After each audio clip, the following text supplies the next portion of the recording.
I guess I got to start with, after the war, Dad's three younger brothers went away and they came back from New Guinea. Max, the youngest, he had been in the butchering business. Mick or Hazel Keith was his name, but Mick, he was a baker actually, and Cliff was used to be a carter, you know, with a van driver. So that was after the war.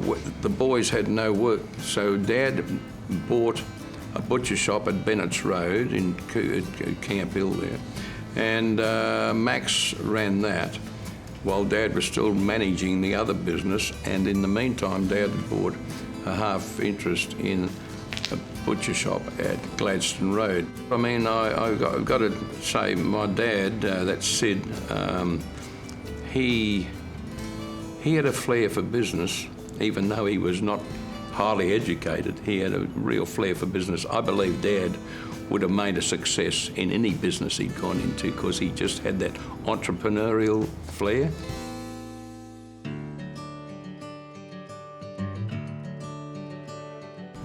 If we hadn't have rebuilt the plant at Beenleigh in '78, we wouldn't have, I don't think we would have survived the way we did.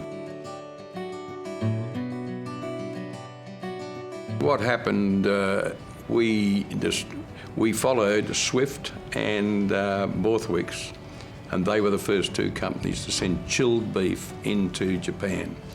And so, being a much smaller company but entrepreneurial, we said, well, why don't we start doing this? So we established relationships with Japanese importers who, incidentally, we had traded with in the meantime, but it was frozen beef we were sending them. And so we were the third to send the chilled beef in there, and we established very good relationships. I think that the relationships in Japan for Teys has been phenomenal for us. There's no doubt that we were probably the premier Australian beef company in Japan, and that was really the basis of relationships that had gone on for many years. Most important to invest in the latest technology. I mean, again, the little bit I said about Richard Pratt, same thing. People who are entrepreneurial and get out there and invest their money. We've kept on investing, as Brad said, over the years. The profits we haven't taken as a family, in recent times, yeah, but early in the piece we never took much money out of the business. It was all part of going back into the business to grow the business. Innovation has been a feature of Teys. One of the things I think we have learned along the way, particularly with the various partnerships we've had, is we've learned from those partnerships and adopted the best practices. So whether it was CP, Canada Packers, or the Packer organisation, or even the existing Cargill joint venture that we have, we've certainly got an open mind of what are the best practices, how can we grab them and add value to the business. They're very important for us. I can tell you one thing, from the day we went into partnership with Kerry, he started to make money. And in the meat business up to then, he had only lost money. But the day he joined us, he started to make money. And that pleased him.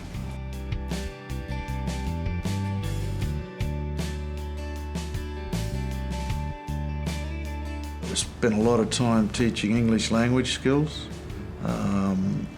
About 500 hours we try to give to each person at least, so they get to an IELTS level 5. And now we're spending a lot of time on making those who want to be permanent residents. So the philosophy's been that's the way of the future in manufacturing, probably certainly in our business. So it was a very, very good geographic fit. The cultures of the two businesses were fairly alike, fairly similar. I think that it'd be fair to say the Teys business was a bit more hard-nosed than what the Cargill was, but the great synergy there was that both companies had different strengths. So Teys were very, very good at the cattle procurement side and the operations side. So management of lean meat yield, management of costs, on-time delivery, get the kill every day, very good at that.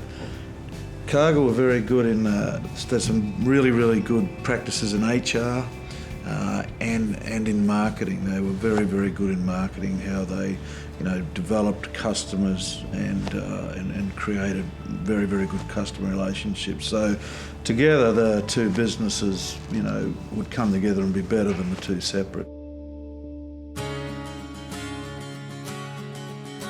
Yeah, we are.